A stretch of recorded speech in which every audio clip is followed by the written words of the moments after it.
वाहिगुरु।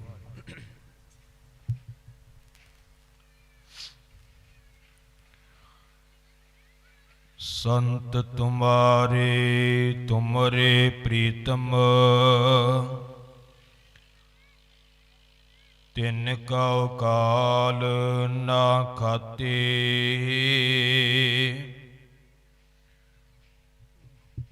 रंग तुम्हारे लाल भये हैं,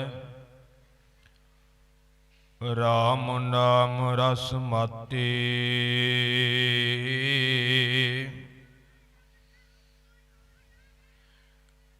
हम संतन की रेन प्यारे, हम संतन की शरणा। संत हमारी ओट सताणी, संत हमारा गहना। बाणी गुरु गुरु है बाणी, विच बाणी अमृत सारे। गुरबाणी कहै सेवक जन मन, परताक गुरु निस्तारे।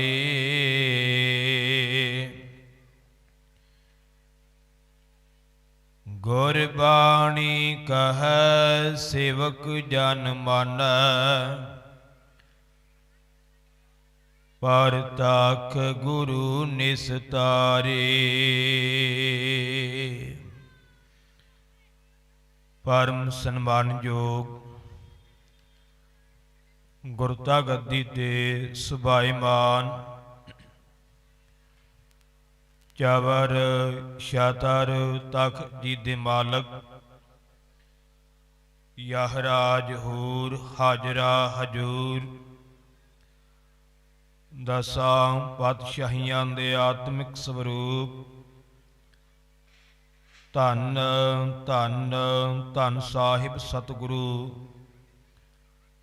श्री गुरु ग्रंथ साहिब महाराज पातशाह जी दी पावन पवित्र हाजूरी अंदर सत संगत रूप होकर के हाजरियां भर रहे गुरु प्यारिओ, गुरु सवारिओ, सत्कार सहित गुर फतेह प्रवान करो। आखो जी वाहिगुरु जी का खालसा, वाहिगुरु जी की फतेह। सतगुरां दी अपार कृपा सदका, सतगुरां दे दरों घरों वरोसाई होई दमदमी टकसाल, दमदमी टकसाल दे पहले मुखी अमर शहीद धन धन बाबा दीप सिंह जी ਅਤੇ दमदमी टकसाल दे समुचे महापुरखां दी याद नूं समर्पित पिंड बरनाला दी संगत ਅਤੇ इलाका निवासी संगतां वल्लों हर साल की तरह ये 4 रोज़ा रातड़ी दे गुरमत समागम उलीके गए ने। ये 14वां गुरमत समागम हो रहा है। सतगुरां दी किरपा द्वारा अज तीसरे दिन दे गुरमत समागम चल रहे ने। दास तो पहला गुरु सवारे कीर्तनिया वालों गुरबाणी कीर्तन आप जी नूं सरवण करवाया गया। गुरु सवारे कवीश्वर सिंघां वालों गुरु का इतिहास सरवण करवाया है। धन गुरु तेग बहादुर साहब महाराज ਜਿਨ੍ਹਾਂ ਨੇ ਮਹਾਨ ਕੁਰਬਾਨੀ ਦਿੱਤੀ ਹੈ। ਤਿਲਕ ਜੰਨੂ ਰਾਖਾ ਪ੍ਰਭ ਤਾਕਾ, ਕੀਨੋ ਬਡੋ ਕਲੂ ਮਹਿਸਾਕਾ। ਸਾਧਨ ਹੇਤ ਇਤੀ ਜਿਨ ਕਰੀ, ਸੀਸ ਦੀਆ ਪਰ ਸੀ ਨਾ ਉਚਰੀ। ਧਰਮ ਹੇਤ ਸਾਕਾ ਜਿਨ ਕੀਆ, ਸੀਸ ਦੀਆ ਪਰ ਸਿਰ ਨਾ ਦੀਆ। ਨਾਟਕ ਚੇਟਕ ਕੀਏ ਕੁਕਾਜਾ, ਪ੍ਰਭ ਲੋਗਣ ਕਹਿ ਆਵਤ ਲਾਜਾ।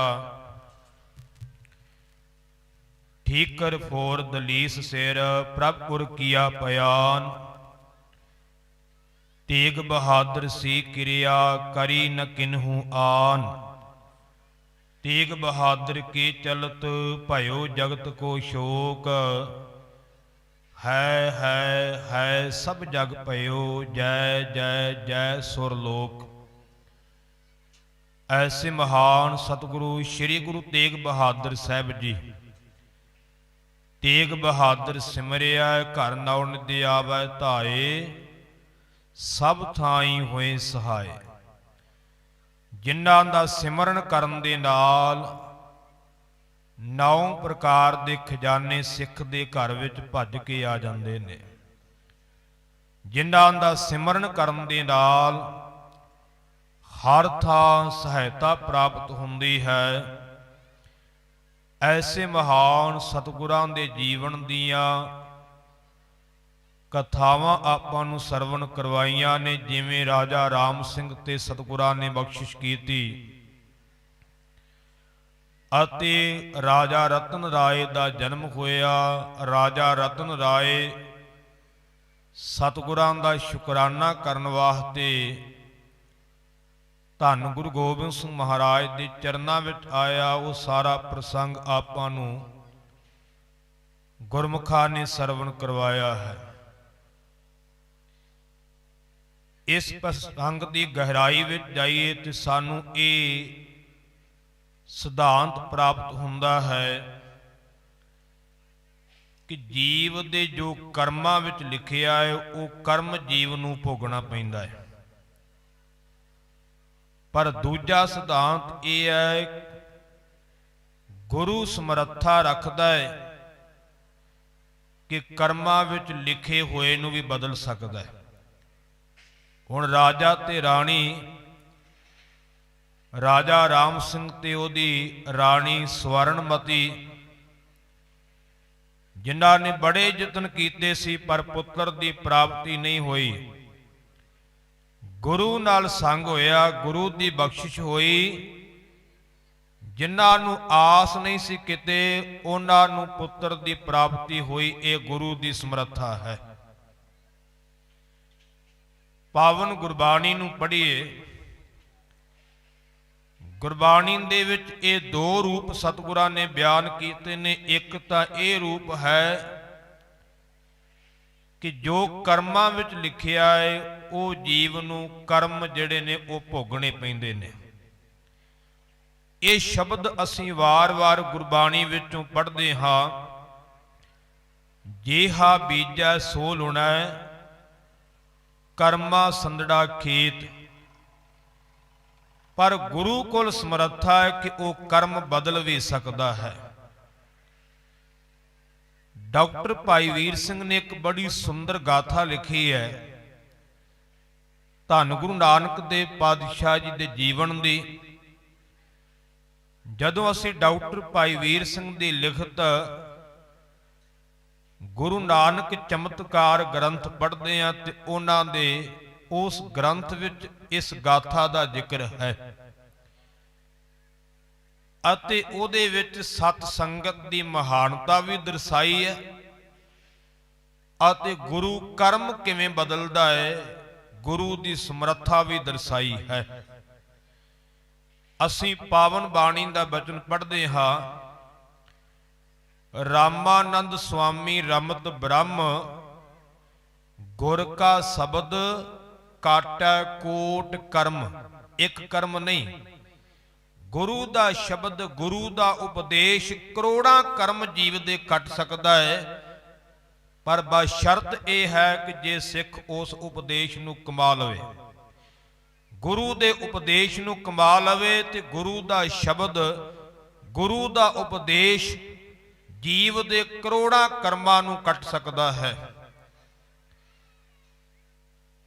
ਧੰਨ ਗੁਰੂ ਨਾਨਕ ਦੇਵ ਪਾਤਸ਼ਾਹ ਜੀ ਦੇ ਜੀਵਨ ਦੀ ਗਾਥਾ ਹੈ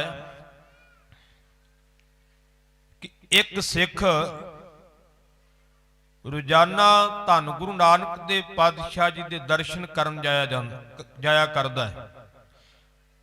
ਉਹਦਾ ਨਿਤ ਦਾ ਇਹ ਵਿਵਹਾਰ ਹੈ, ਨਿਤ ਦਾ ਕਰਮ ਹੈ ਦਰਸ਼ਨ ਕਰਨ ਜਾਣਾ, ਸਤ ਸੰਗਤ ਕਰਨੀ, ਸੇਵਾ ਕਰਨੀ, ਰੋਜ਼ਾਨਾ ਜਾਣਾ। ਇੱਕ ਦਿਨ ਉਸ ਮਨੁੱਖ ਨਾਲ ਮੇਲ ਹੋ ਗਿਆ ਹੈ ਜਿਹੜਾ ਮੰਦ ਕਰਮੀ ਹੈ, ਖੋਟੇ ਕਰਮ ਕਰਦਾ ਹੈ, ਉਹਦਾ ਵੀ ਨਿਤ ਦਾ ਕੰਮ ਹੈ। ਇੱਧਰ ਸਿੱਖ ਦਾ ਵੀ ਨਿਤ ਕੰਮ ਹੈ, ਉਹ ਚੰਗੇ ਕਰਮ ਕਰਨ ਜਾਂਦਾ ਹੈ। ਦੂਜੇ ਪਾਸੇ ਮੰਦ ਕਰਮੀ ਪੁਰਸ਼, ਉਹ ਵੀ ਉਸੇ ਪਿੰਡ ਵਿੱਚੋਂ ਰੋਜ਼ ਜਾਂਦਾ ਹੈ, ਪਰ ਉਹ ਵੇਸਵਾ ਦੁਆਰੇ ਜਾਂਦਾ ਹੈ, ਜੂਆ ਖੇਡਣ ਵਾਸਤੇ ਜਾਂਦਾ ਹੈ, ਸ਼ਰਾਬ ਕਬਾਬ ਵਾਸਤੇ ਜਾਂਦਾ ਹੈ।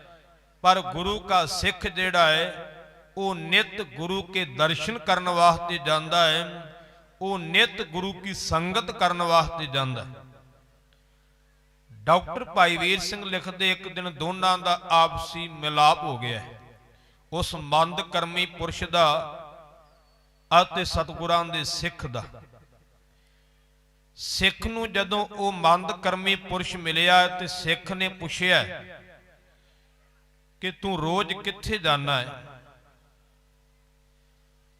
ਤਾਂ ਉਹ ਮੰਦ ਕਰਮੀ ਪੁਰਸ਼ ਨੇ ਸੱਚ ਬੋਲ ਦਿੱਤਾ, ਕਹਿਣ ਲੱਗਾ ਮੈਂ ਰੋਜ਼ਾਨਾ ਵੇਸਵਾ ਦੁਆਰੇ ਜਾਣਾ, ਮੈਂ ਰੋਜ਼ਾਨਾ ਜੂਆ ਖੇਡਣ ਜਾਣਾ, ਮੈਂ ਰੋਜ਼ਾਨਾ ਸ਼ਰਾਬ ਪੀਣ ਵਾਸਤੇ ਜਾਣਾ। ਆਖਿਆ ਤੁਸੀਂ ਕਿੱਥੇ ਜਾਂਦੇ ਹੋ? ਸਿੱਖ ਕਹਿਣ ਲੱਗਾ ਮੈਂ ਨਿਤ ਗੁਰੂ ਦੀ ਸੰਗਤ ਕਰਨ ਵਾਸਤੇ ਜਾਣਾ, ਮੈਂ ਨਿਤ ਗੁਰੂ ਨਾਨਕ ਸਾਹਿਬ ਦੇ ਦਰਸ਼ਨ ਕਰਨ ਵਾਸਤੇ ਜਾਣਾ, ਸੇਵਾ ਕਰਨ ਵਾਸਤੇ ਜਾਣਾ ਹੈ। ਹੁਣ ਜਦੋਂ ਉਸ ਗੁਰਮੁਖ ਸਿੱਖ ਨੇ ਇਸ ਮੰਦ ਕਰਮੀ ਦੇ ਮੁਖੋਂ ਉਹਦੇ ਕਰਮਾਂ ਦੀ ਦਾਸਤਾਂ ਸੁਣੀ, ਇਹ ਤੇ ਬੜੇ ਮਾੜੇ ਕਰਮ ਕਰਨ ਵਾਸਤੇ ਜਾਂਦਾ ਹੈ, ਇਹ ਤੇ ਮਨੁੱਖਾ ਜਨਮ ਦੇ ਮਨੋਰਥ ਨੂੰ ਭੁੱਲ ਬੈਠਾ ਹੈ, ਇਹਨੂੰ ਤੇ ਸੋਝੀ ਨਹੀਂ ਕਿ ਇਹ ਜਨਮ ਕਿਸ ਵਾਸਤੇ ਮਿਲਿਆ ਹੈ, ਤੇ ਮਨ ਵਿੱਚ ਤਰਸ ਆਇਆ ਕਿ ਇਹਦਾ ਭਲਾ ਕਰਨਾ ਚਾਹੀਦਾ। ਧਿਆਨ ਦੇਣਾ, ਗੁਰਸਿੱਖ ਉਹ ਹੁੰਦਾ ਜਿਹੜਾ ਕਿਸੇ ਦਾ ਭਲਾ ਕਰੇ, ਜਿਹੜਾ ਕਿਸੇ ਦਾ ਨੁਕਸਾਨ ਕਰਦਾ ਉਹ ਕਦੇ ਗੁਰੂ ਨਾਨਕ ਦੇ ਘਰ ਦਾ ਸਿੱਖ ਨਹੀਂ ਹੋ ਸਕਦਾ। ਗੁਰਸਿੱਖ ਉਹ ਹੈ ਜਿਹੜਾ ਕਿਸੇ ਦਾ ਭਲਾ ਕਰੇ, ਮਨ ਵਿੱਚ ਵਿਚਾਰਿਆ ਹੈ ਕਿ ਇਸ ਦਾ ਭਲਾ ਕਰਨਾ ਚਾਹੀਦਾ ਹੈ, ਤੇ ਭਲਾ ਕਰਮ ਕਰਨ ਵਾਸਤੇ ਇੱਕ ਖੇਡ ਰਚੀ ਹੈ। ਪਿੰਡ ਦੇ ਬਾਹਰ ਇੱਕ ਕਿੱਕਰ ਦਾ ਦਰਖਤ ਸੀ। ਗੁਰਸਿੱਖ ਕਹਿਣ ਲੱਗਾ ਵੀ ਤੂੰ ਵੀ ਰੋਜ਼ ਜਾਣਾ ਤੇ ਮੈਂ ਵੀ ਜਾਣਾ, ਕਰਮ ਆਪਣੇ ਆਪਣੇ ਨੇ, ਤੂੰ ਆਪਣਾ ਕਰਮ ਕਰਨ ਜਾਣਾ ਤੇ ਮੈਂ ਆਪਣਾ ਕਰਮ ਕਰਨ ਜਾਣਾ ਹੈ। ਮੇਰੇ ਨਾਲ ਇੱਕ ਬਚਨ ਕਰ, ਆਪਾਂ ਦੋਵੇਂ ਰੋਜ਼ ਇਕੱਠੇ ਜਾਣਾ ਹੈ, ਅਤੇ ਆ ਕਿੱਕਰ ਜਿਹੜੀ ਹੈ ਇਹਦੇ ਥੱਲੇ ਬਚਨ ਕਰ ਲੈ ਕਿ ਜੇ ਮੈਂ ਤੇਰੇ ਨਾਲੋਂ ਪਹਿਲਾਂ ਆਇਆ ਤੇ ਮੈਂ ਤੈਨੂੰ ਉਡੀਕਾਂਗਾ, ਜੇ ਤੂੰ ਪਹਿਲਾਂ ਆਇਆ ਤੇ ਤੂੰ ਮੈਨੂੰ ਉਡੀਕਣਾ ਹੈ। ਪਿੰਡ ਦੇ ਵਿੱਚ ਆਪਾਂ ਦੋਨਾਂ ਨੇ ਇਕੱਠੇ ਜਾਣਾ, ਇੱਕ ਦੂਜੇ ਨੂੰ ਉਡੀਕ ਕੇ ਜਾਣਾ ਹੈ। ਹੁਣ ਇਹ ਬਚਨ ਮੁਕਰਰ ਹੋ ਗਿਆ ਹੈ, ਦੋਵੇਂ ਚੱਲ ਪਏ ਨੇ। ਸਿੱਖ ਗੁਰੂ ਨਾਨਕ ਦੇਵ ਪਾਤਸ਼ਾਹ ਦੇ ਚਰਨਾਂ ਵਿੱਚ ਚਲਾ ਗਿਆ ਹੈ। ਮੰਦ ਕਰਮੀ ਪੁਰਸ਼ ਕਹਿੰਦੇ ਵੇਸਵਾ ਦੁਆਰੇ ਗਿਆ, ਅੱਗੇ ਵੇਸਵਾ ਦਾ ਦੁਆਰਾ ਬੰਦ ਹੈ, ਜੂਆਖਾਨਾ ਬੰਦ ਹੈ, ਜਿਸ ਕਰਕੇ ਇਹ ਝੱਟ ਹੀ ਭੌਂਦੇ ਪੈਰੀ ਹੀ ਵਾਪਸ ਮੁੜ ਆਇਆ ਹੈ। ਜਦੋਂ ਨਗਰ ਵਿੱਚ ਵੜਨ ਲੱਗਾ ਹੈ ਤੇ ਸੋਚਦਾ ਹੈ ਕਿ ਮੈਂ ਤੇ ਕਿਸੇ ਨਾਲ ਬਚਨ ਕੀਤਾ ਸੀ ਕਿ ਇੱਕ ਦੂਜੇ ਨੂੰ ਉਡੀਕਣਾ ਹੈ, ਤੇ ਕਹਿੰਦੇ ਨੇ ਇਹ ਉਸ ਕਿੱਕਰ ਦੇ ਥੱਲੇ ਬੈਠ ਗਿਆ ਹੈ ਕਿ ਜਦੋਂ ਉਹ ਆਵੇਗਾ ਤੇ ਇਕੱਠੇ ਹੀ ਪਿੰਡ ਵਿੱਚ ਜਾਵਾਂਗੇ। ਬੰਦੇ ਦਾ ਸੁਭਾਅ ਹੈ ਕਿ ਜਦੋਂ ਬੰਦਾ ਇਕੱਲਾ ਬੈਠਾ ਹੋਵੇ ਨਾ ਤੇ ਉਹ ਹੱਥ ਵਿੱਚ ਕੋਈ ਤੀਲਾ ਫੜ ਕਰਕੇ ਜਾਂ ਉਂਗਲ ਦੇ ਨਾਲ ਧਰਤੀ ਪੁੱਟਣ ਲੱਗ ਪਵੇਗਾ। ਕਹਿੰਦੇ ਨੇ ਇਹ ਧਰਤੀ ਨੂੰ ਖਰੋਚਣ ਲੱਗਾ ਹੈ। ਧਰਤੀ ਨੂੰ ਪੁੱਟਦਿਆਂ ਪੁੱਟਦਿਆਂ ਇਹਨੂੰ ਇੱਕ ਸੋਨੇ ਦੀ ਮੋਹਰ ਲੱਭੀ। ਇਹ ਬੜਾ ਹੈਰਾਨ ਹੋਇਆ ਹੈ। ਜਦੋਂ ਬੰਦੇ ਨੂੰ ਕੋਈ ਇੱਕ ਵਸਤੂ ਲੱਭਦੀ ਉਹ ਸੋਚਦਾ ਹੋਰ ਵੀ ਇਹੋ ਜਿਹੀਆਂ ਹੋਣਗੀਆਂ, ਮੈਂ ਯਤਨ ਕਰਾਂ ਤੇ ਮੈਨੂੰ ਹੋਰ ਵੀ ਲੱਭੇਗਾ। ਇਸ ਨੇ ਉਥੋਂ ਜ਼ਮੀਨ ਪੁੱਟਣੀ ਸ਼ੁਰੂ ਕਰ ਦਿੱਤੀ ਹੈ। ਇੱਕ ਮੋਹਰ ਲੱਭੀ ਤੇ ਲਾਲਚ ਵੱਧ ਗਿਆ। ਜਦੋਂ ਇਹ ਹੋਰ ਪੁੱਟਦਾ ਗਿਆ ਤਾਂ ਧਰਤੀ ਦੇ ਵਿੱਚੋਂ ਇੱਕ ਕੁੱਜਾ ਨਿਕਲਿਆ। ਕੁੱਜਾ, ਉਹਦੇ ਉੱਪਰ ਗੁਰਮੁਖੋਂ ਕੱਪੜਾ ਬੰਨਿਆ ਹੋਇਆ ਸੀ। ਜਦੋਂ ਉਹ ਕੁੱਜਾ ਬਾਹਰ ਨਿਕਲਿਆ ਹੈ ਤਾਂ ਉਸ ਕੱਪੜੇ ਨੂੰ ਖੋਲਿਆ ਹੈ ਤਾਂ ਕੀ ਵੇਖਦਾ ਹੈ ਕਿ ਉਹ ਜਿਹੜਾ ਕੱਪੜਾ ਹੈ ਖੋਲਣ ਤੋਂ ਬਾਅਦ ਵੇਖਦਾ ਹੈ ਕਿ ਉਸ ਕੁੱਜੇ ਦੇ ਵਿੱਚ ਕੋਲੇ ਹੀ ਕੋਲੇ ਨੇ ਤੇ ਕੋਇਲੇ ਜਿਹੜੇ ਨੇ ਉਹ ਮੋਹਰਾਂ ਵਰਗੇ ਬਣੇ ਹੋਏ ਨੇ। ਤੇ ਬੜਾ ਹੈਰਾਨ ਹੋਇਆ ਹੈ ਕਿ ਇਹ ਕੀ ਕਾਰਨ ਹੈ। ਇੱਕ ਮੋਹਰ ਮੈਨੂੰ ਲੱਭੀ ਹੈ, ਇਹ ਕੁੱਜਾ ਲੱਭਾ ਹੈ ਤੇ ਇਹਦੇ ਵਿੱਚ ਕੋਇਲੇ ਨੇ। ਇੰਨੇ ਚਿਰ ਨੂੰ ਉਹ ਗੁਰਸਿੱਖ ਵੀ ਵਾਪਸ ਆ ਜਾਂਦਾ ਹੈ ਤੇ ਜਿਹੜਾ ਗੁਰਸਿੱਖ ਹੈ ਦੂਰੋਂ ਲੰਗਾਉਂਦਾ ਤੁਰਿਆ ਆਉਂਦਾ, ਲੱਤ ਤੋਂ ਲੰਗਾਉਂਦਾ ਤੁਰਿਆ ਆਉਂਦਾ ਹੈ। ਕਲਗੀਧਰ ਵਾਹਿਗੁਰੂ ਗੁਰੂ ਨਾਨਕ ਦੇਵ ਚਮਤਕਾਰ ਵਿੱਚ ਡਾਕਟਰ ਭਾਈ ਵੀਰ ਸਿੰਘ ਨੇ ਸਾਖੀ ਲਿਖੀ। ਉਹ ਜਦੋਂ ਲੰਗੜਾਂਦਾ ਆ ਰਿਹਾ ਹੈ ਤੇ ਕੋਲ ਆਇਆ ਹੈ ਤਾਂ ਉਹ ਮੰਦ ਕਰਮੀ ਪੁਰਸ਼ ਕਹਿਣ ਲੱਗਾ ਹੈ ਕਿ ਤੈਨੂੰ ਗੁਰੂ ਕੋਲ ਜਾ ਕੇ ਕੀ ਮਿਲਿਆ? ਚੰਗਾ ਭਲਾ ਗਿਆ ਸੀ, ਹੁਣ ਤੂੰ ਲੰਗੜਾ ਹੋ ਕੇ ਤੁਰਿਆ ਆਉਣਾ ਹੈ। ਕੀ ਹੋਇਆ? ਕਹਿਣ ਲੱਗਾ, ਸਿੱਖ ਕਿ ਮੇਰੇ ਪੈਰ ਵਿੱਚ ਕੰਡਾ ਵੱਜ ਗਿਆ ਹੈ, ਮੈਂ ਤਾਂ ਲੰਗੜਾਂਦਾ ਆ ਰਿਹਾ ਹੈ। ਆਖਿਆ, ਵੇਖ ਮੈਂ ਮੰਦੇ ਕਰਮ ਕਰਨ ਵਾਸਤੇ ਜਾਣਾ ਹੈ। ਆ ਵੇਖ ਮੈਂ ਇੱਥੇ ਬੈਠਾ ਸਾਂ, ਧਰਤੀ ਖੋਦਦਿਆਂ ਮੈਨੂੰ ਇੱਕ ਸੋਨੇ ਦੀ ਮੋਹਰ ਮਿਲੀ ਹੈ ਅਤੇ ਤੂੰ ਗੁਰੂ ਕੋਲ ਚੰਗੇ ਕਰਮ ਕਰਨ ਵਾਸਤੇ ਗਿਆ ਸੀ ਪਰ ਤੈਨੂੰ ਮੋਹਰ ਨਹੀਂ ਮਿਲੀ। ਤੂੰ ਲੰਗੜਾਂਦਾ ਹੋਇਆ ਆ ਰਿਹਾ ਹੈ। ਮੈਨੂੰ ਦੱਸ ਕਿ ਤੇਰੇ ਕਰਮ ਕਰਨ ਦਾ ਫਾਇਦਾ ਜ਼ਿਆਦਾ ਹੈ ਕਿ ਮੇਰੇ ਕਰਮ ਕਰਨ ਦਾ ਜ਼ਿਆਦਾ ਫਾਇਦਾ ਹੈ? ਸਿੱਖ ਕਹਿਣ ਲੱਗਾ, ਨਹੀਂ, ਧੰਨ ਗੁਰੂ ਨਾਨਕ ਦੇਵ ਪਾਤਸ਼ਾਹ ਦੇ ਚਰਨਾਂ ਵਿੱਚ ਜਾਣ ਦਾ, ਦਰਸ਼ਨ ਕਰਨ ਦਾ, ਸਤ ਸੰਗਤ ਕਰਨ ਦਾ, ਸੇਵਾ ਕਰਨ ਦਾ ਲਾਭ ਵੱਧ ਹੈ। ਪਰ ਉਸ ਵੇਲੇ ਗੁਰੂ ਪਿਆਰ ਵਾਲਿਓ ਇਹ ਕਹਿਣ ਲੱਗਾ, ਮੈਂ ਨਹੀਂ ਮੰਨਦਾ, ਮੈਨੂੰ ਤਾਂ ਸੋਨੇ ਦੀ ਮੋਹਰ ਮਿਲੀ ਹੈ। ਪਰ ਇੱਕ ਮੈਨੂੰ ਹੈਰਾਨੀ ਦੀ ਗੱਲ ਵੀ ਹੈ ਕਿ ਮੈਂ ਜੇ ਹੋਰ ਖੋਦਣ ਦਾ ਯਤਨ ਕੀਤਾ ਤੇ ਧਰਤੀ ਦੇ ਥੱਲਿਓਂ ਮੈਨੂੰ ਸੋ ਇਹ ਕੁੱਜਾ ਮਿਲਿਆ ਹੈ, ਪਰ ਇਹ ਕੁੱਜਾ ਕੋਲਿਆਂ ਨਾਲ ਭਰਿਆ ਹੋਇਆ। ਇਹ ਕਾਰਨ ਮੈਨੂੰ ਸਮਝ ਨਹੀਂ ਆਇਆ। ਡਾਕਟਰ ਭਾਈ ਵੀਰ ਸਿੰਘ ਜੀ ਲਿਖਦੇ ਨੇ ਕਿ ਉਸ ਵੇਲੇ ਉਹ ਗੁਰਸਿੱਖ ਕਹਿਣ ਲੱਗਾ ਕਿ ਇਹ ਤਾਂ ਫੈਸਲਾ ਹੁਣ ਧੰਨ ਗੁਰੂ ਨਾਨਕ ਦੇਵ ਪਾਤਸ਼ਾਹ ਹੀ ਕਰਨਗੇ ਵੀ ਕਿਹੜੇ ਕਰਮ ਕਰਨ ਦਾ ਫਲ ਜ਼ਿਆਦਾ ਹੈ ਤੇ ਕਿਹੜੇ ਦਾ ਘੱਟ ਹੈ। ਉਹ ਗੁਰਸਿੱਖ ਉਸ ਮੰਦ ਕਰਮੀ ਪੁਰਸ਼ ਨੂੰ ਵੀ ਨਾਲ ਲੈ ਕਰਕੇ ਧੰਨ ਗੁਰੂ ਨਾਨਕ ਦੇਵ ਪਾਤਸ਼ਾਹ ਦੇ ਚਰਨਾਂ ਵਿੱਚ ਆਇਆ। ਧੰਨ ਗੁਰੂ ਨਾਨਕ ਦੇਵ ਪਾਤਸ਼ਾਹ ਦੇ ਚਰਨਾਂ ਵਿੱਚ ਆ ਕਰਕੇ ਮੱਥਾ ਟੇਕਿਆ।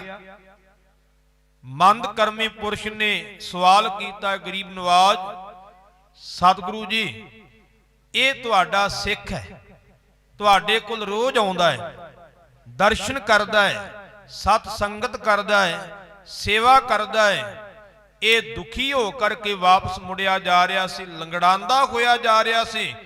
ਮਹਾਰਾਜ ਮੈਂ ਰੋਜ਼ ਮਾੜੇ ਕਰਮ ਕਰਦਾ ਹਾਂ, ਵੇਸਵਾ ਦੁਆਰੇ ਜਾਣਾ ਹਾਂ, ਮੈਂ ਨਿਤ ਜੂਆ ਖੇਡਦਾ ਵਾਂ, ਸ਼ਰਾਬ ਖਾਨੇ ਜਾਣਾ ਹੈ, ਪਰ ਮੈਨੂੰ ਆ ਵੇਖੋ ਇੱਕ ਸੋਨੇ ਦੀ ਮੋਹਰ ਮਿਲੀ ਹੈ।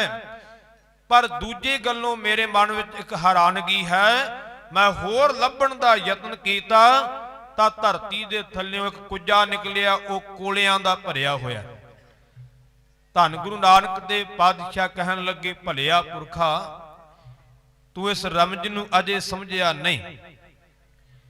ਤੂੰ ਕਹਿ ਰਿਹਾ ਕਿ ਸਿੱਖ ਰੋਜ਼ ਸੰਗਤ ਕਰਦਾ ਹੈ, सिख रोज तुहाडे दर्शन करदा है, सेवा करदा है, ये दुखी होके गया है, लंगड़ांदा होके गया है। धन गुरु नानक देव पातशाह कहन लगे ये संगत करदा है ते तां बच गया है, अज ते लंगड़ांदा गया है। ਇਹਦੇ ਕਰਮਾਂ 'ਚ ਲਿਖਿਆ ਸੀ ਕਿ ਇਹਨੂੰ ਸੂਲੀ ਤੇ ਚਾੜਿਆ ਜਾਣਾ ਸੀ, ਪਰ ਇਹਦੇ ਪੈਰਾਂ ਵਿੱਚ ਸੂਲ ਵੱਜ ਕੇ ਉਹ ਕਰਮ ਕੱਟਿਆ ਗਿਆ ਹੈ। ਗੱਜ ਕਰਕੇ ਆਖੋ ਸਤਨਾਮ। ਧਿਆਨ ਦੇਣਾ, ਸੂਲੀ ਤੋਂ ਸੂਲ ਬਣ ਗਈ। ਕਰਮ ਇਹ ਸੀ ਸਿੱਖ ਦਾ ਕਿ ਉਹਨੇ ਸੂਲੀ ਤੇ ਚੜਨਾ ਸੀ, ਪਰ ਧੰਨ ਗੁਰੂ ਨਾਨਕ ਸਾਹਿਬ ਦੀ ਸੰਗਤ ਕਰਕੇ, ਸੇਵਾ ਕਰਕੇ, ਦਰਸ਼ਨ ਕਰਕੇ गुरु ने बख्शिश की। गुर का शब्द काटा कोट कर्म, उस कर्म नू मेरे पातशाह ने सूल विच बदल दिता। आख्या इहदे पैर विच सूल वजी, इहदा कर्म कटिया गया।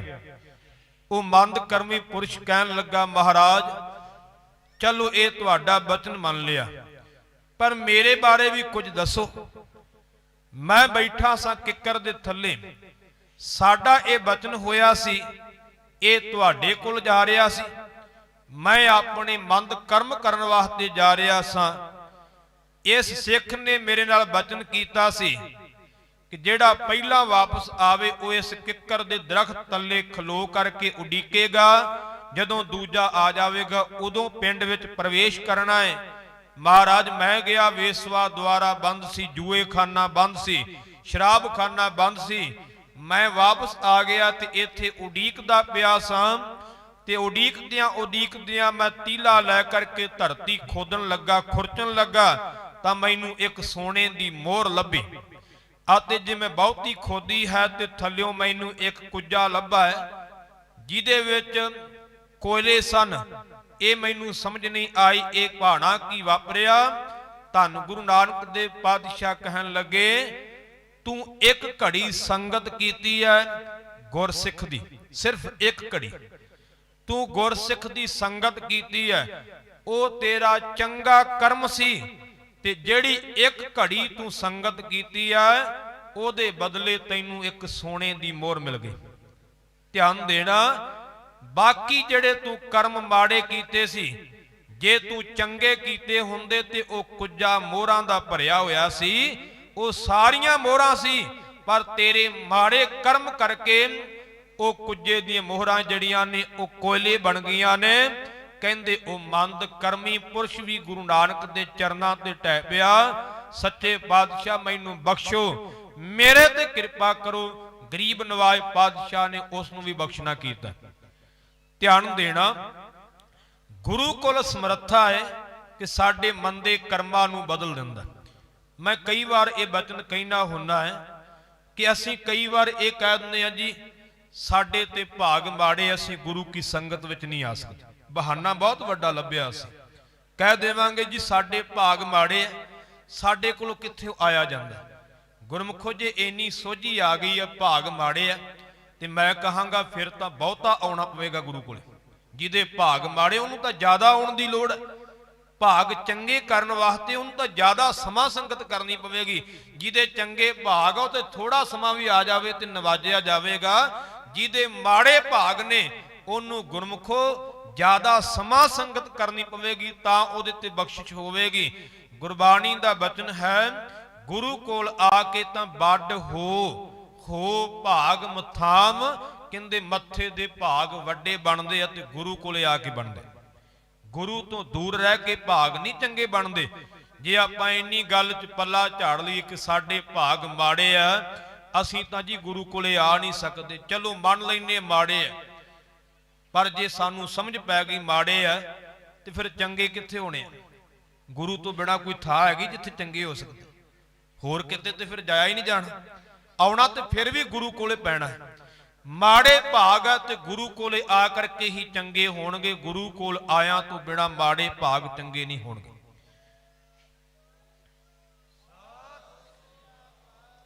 ये गुरु दी समर्था है कि गुरु साडे कर्मां नूं चंगे कर सकदा। कई बार आपां कहने कि कर्मां दा लिखिया भोगना, कर्मां दा लिखिया ही भोगना तो फिर गुरु नाल जुड़न दा की फायदा है?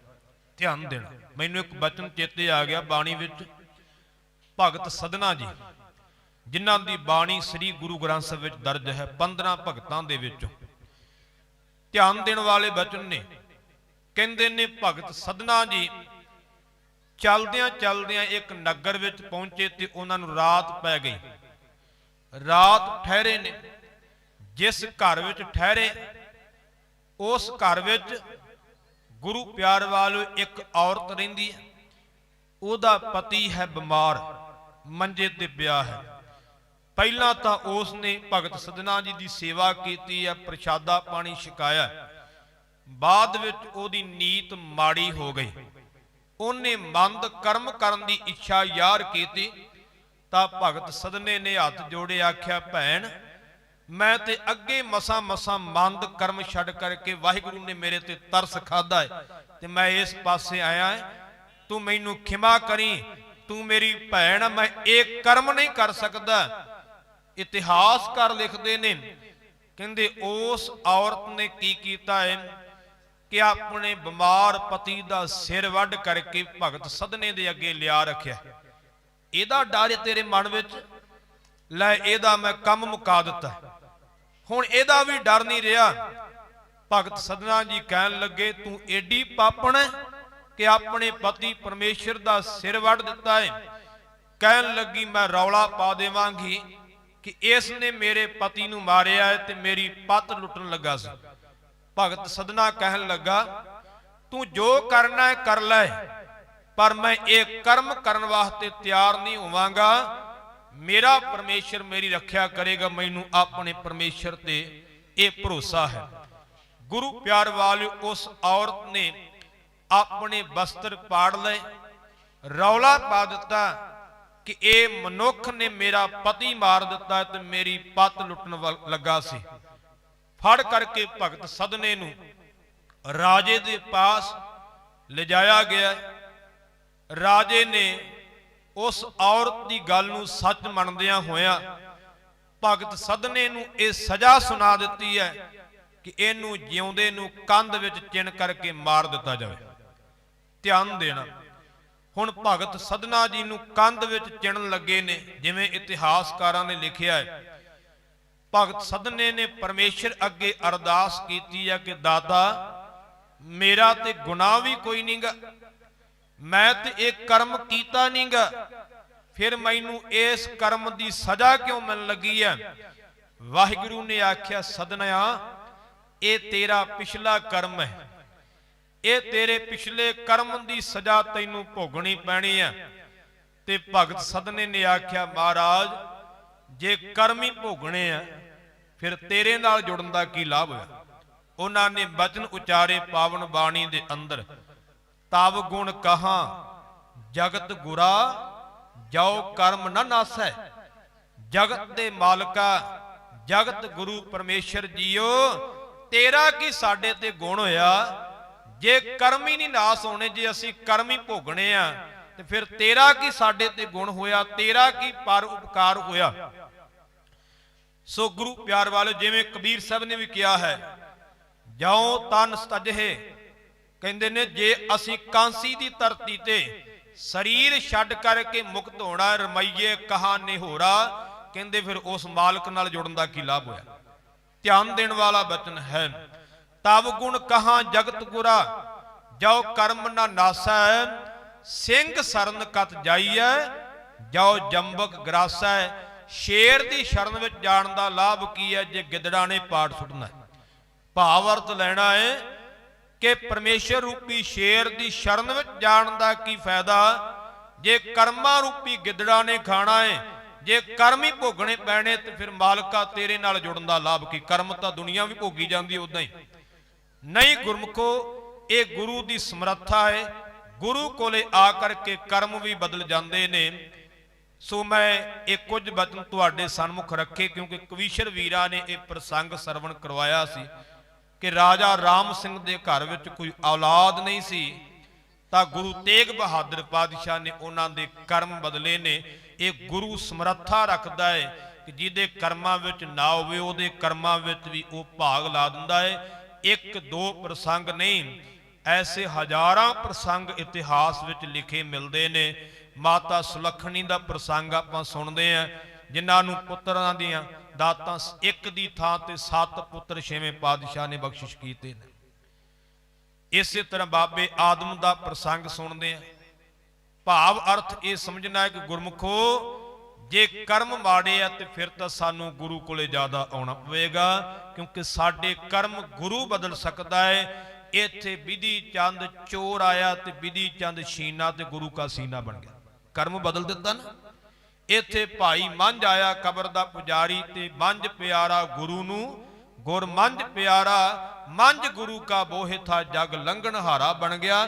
ਜਿਹੜਾ ਆਪ ਤਰਨ ਵਾਲਾ ਨਹੀਂ ਸੀ ਉਹ ਗੁਰੂ ਨਾਨਕ ਦੇ ਘਰ ਦਾ ਜਹਾਜ਼ ਬਣ ਗਿਆ, ਦੁਨੀਆ ਨੂੰ ਤਾਰਨ ਵਾਲਾ। ਇਹ ਕਰਮ ਆਪਣੇ ਇਲਾਕੇ ਦੀ ਕਥਾ, ਭਾਈ ਲੱਖੂ ਜਿਹੜਾ ਪਹਿਲਾਂ ਧਾੜਵੀ ਸੀ ਤੇ ਗੁਰਮੁਖੋ ਧੰਨ ਗੁਰੂ ਅਰਜਨ ਦੇਵ ਪਾਤਸ਼ਾਹ ਦੇ ਚਰਨਾਂ ਵਿੱਚ ਆਇਆ ਹੈ ਤੇ ਭਾਈ ਲੱਖੂ ਬ੍ਰਹਮ ਗਿਆਨੀ ਬਣ ਗਿਆ, ਸਾਰਾ ਲਾਹੌਰ ਹੀ ਜਿਹਨੇ ਤਾਰ ਦਿੱਤਾ ਸੀ। ਇਹ ਹੈ ਗੁਰੂ ਦੀ ਸਮਰੱਥਾ। ਕਈ ਵਾਰ ਕਹਿ ਦਿੰਦੇ ਨੇ ਗੁਰੂ ਨਾਲ ਜੁੜਨ ਦਾ ਕੀ ਲਾਭ ਹੈ, ਇਹੀ ਲਾਭ ਹੈ ਗੁਰੂ ਨਾਲ ਜੁੜਨ ਦਾ ਕਿ ਗੁਰੂ ਸਾਡੇ ਕਰਮਾਂ ਨੂੰ ਉਜਲ ਕਰਨ ਵਾਲਾ ਹੈ। ਇਸ ਕਰਕੇ ਗੁਰਮੁਖੋ ਕੱਲ ਨੂੰ ਇੱਥੇ ਅੰਮ੍ਰਿਤ ਸੰਚਾਰ ਵੀ ਹੋ ਰਿਹਾ ਹੈ। 12 ਵਜੇ ਦੇ ਕਰੀਬ 5 ਪਿਆਰੇ ਸਹਿਬਾਨਾਂ ਨੇ ਪਹੁੰਚਣਾ ਹੈ ਖੰਡੇ ਬਾਟੇ ਦਾ ਅੰਮ੍ਰਿਤ ਛਕਾਉਣ ਵਾਸਤੇ। ਵੱਧ ਤੋਂ ਵੱਧ ਸੰਗਤਾਂ ਖੰਡੇ ਬਾਟੇ ਦਾ ਅੰਮ੍ਰਿਤ ਛਕੋ ਅਤੇ ਸਭ ਸਿੱਖਣ ਕੋ ਹੁਕਮ ਹੈ ਗੁਰੂ ਮਾਨਿਓ ਗ੍ਰੰਥ ਧੰਨ ਗੁਰੂ ਗ੍ਰੰਥ ਸਾਹਿਬ ਦੇ ਲੜ ਲੱਗੋ, ਗੁਰੂ ਦੱਸੀ ਮਰਿਆਦਾ ਵਿੱਚ ਚੱਲੋ, ਨਾਮ ਬਾਣੀ ਸਤ ਸੰਗਤ ਅਭਿਆਸ ਕਰੋ, ਮੜੀਆਂ ਮਸਾਣਾ ਦੰਬੀਆਂ ਪਖੰਡੀਆਂ ਦਾ ਖਹਿੜਾ ਛੱਡੋ, ਤਾਂ ਸਾਡਾ ਗੁਰਮਤਿ ਸਮਾਗਮਾਂ ਵਿੱਚ ਆਉਣਾ ਜਿਹੜਾ ਹੈ ਉਹ ਸਫਲਾ ਹੋਵੇਗਾ। ਭੁੱਲਾਂ ਦੀ ਖਿਮਾ ਬਖਸ਼ਿਓ। ਵਾਹਿਗੁਰੂ ਜੀ ਕਾ ਖਾਲਸਾ, ਵਾਹਿਗੁਰੂ ਜੀ ਕੀ ਫਤਿਹ।